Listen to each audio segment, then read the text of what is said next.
Hey everybody, it's Kyle. Hey, I wanted to do a quick video today. Over the weekend I had a chance to spend some time with a good friend of mine who has a daughter that's on the autism spectrum. And she's about 5 years old, and she's really very, very busy, as pretty much all 5-year-olds are. And so we went over and we're just going to watch a movie together and just hang out basically. But as we got started, he asked me to kind of give him some, just chat with him a little bit about his daughter that's on the spectrum, and give him some simple advice on how to get her in a good position moving forward. And he's a good friend of mine, and he's really open to different types of criticism, and I'm hoping you are too, because something I'm going to say today might be a little painful for some of us. And that's this: as we went through the evening, his daughter kept walking over and messing with something that he didn't want her to mess with. And every time he would, he'd say, "Get away, get away," and he would say, "Get away, get away," and she just kept coming back and doing it. Sometimes she would listen, sometimes she wouldn't. Sometimes he would say, "Get away," sometimes he wouldn't. It was something of mine that was breakable, that really didn't need to be touched by her. And so after a while of watching this, probably about an hour of, maybe he said "get away" 20 or 30 times, and maybe she didn't, maybe she didn't. And I was just watching. I was kind of sitting back watching. I realized what he needed to hear, maybe what a lot of us need to hear. And that's this: sometimes we need to get our big lazy butts up and not just tell our kids what to do, but help them understand. So after a while of this, the next time he said, "Leave it alone, don't touch it," I just stood up and walked over there and just kind of picked her up and gave her a little hug and said, "Let's not touch that," and moved her away. And she would walk off kind of looking at me confused, like, "What the heck are you doing?" Really confused that I would actually do that. And then I went and sat back down. And she would come back a few minutes later and look at me, right, to see if I would do anything. And her dad would say, "Don't touch that." And she would just walk over there and do what she wanted. So I would stand up and walk over and pick her up and give her a little hug and say, "Let's not mess with that, okay?" And I would move her away and set her down. And I probably did this 3 times before he said, "What are you doing?" to me. And it gave me a chance to kind of talk about one of the philosophies we have in our family, which is, we call it the hop up and hustle.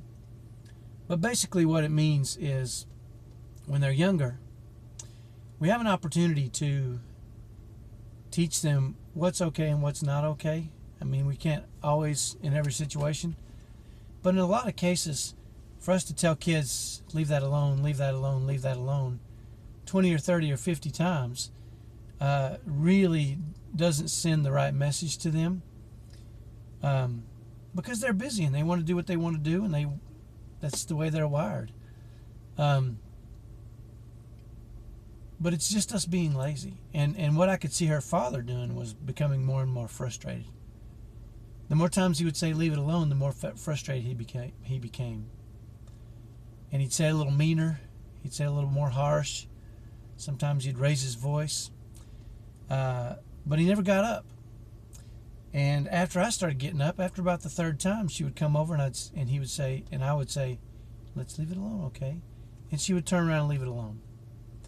And so the conversation we had that evening was pretty simple. And it was this: in our family, we have the one request, and then we get up and make it happen.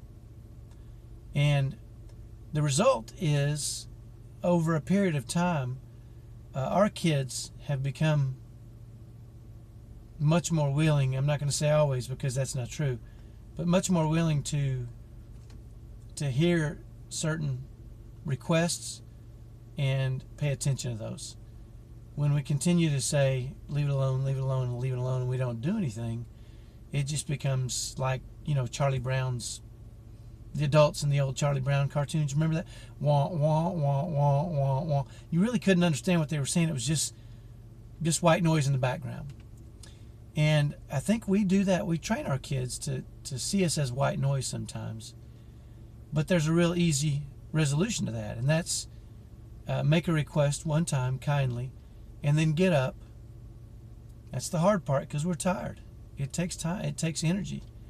But if we'll get up and move our children in the right direction, or help them move in the right direction in a kind way, I think we can start helping them understand that requests aren't just white noise out of our faces.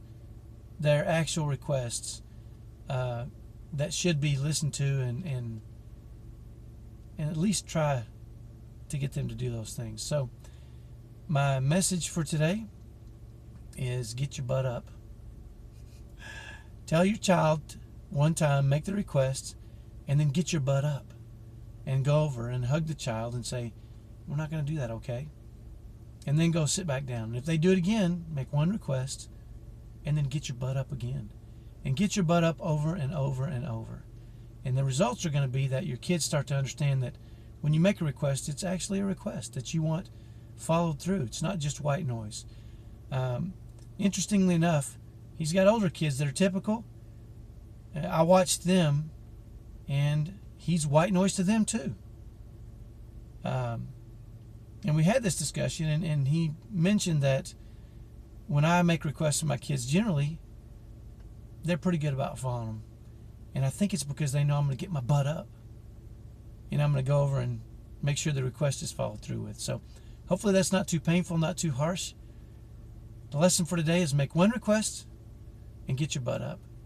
And what you'll notice as your kids grow older, they'll be much more willing to comply with your requests. And you'll find that you'll be frustrated a whole lot less. So try it. Put it to the test. Let me know how it goes. Have a great day. I'll talk to you later. Bye-bye.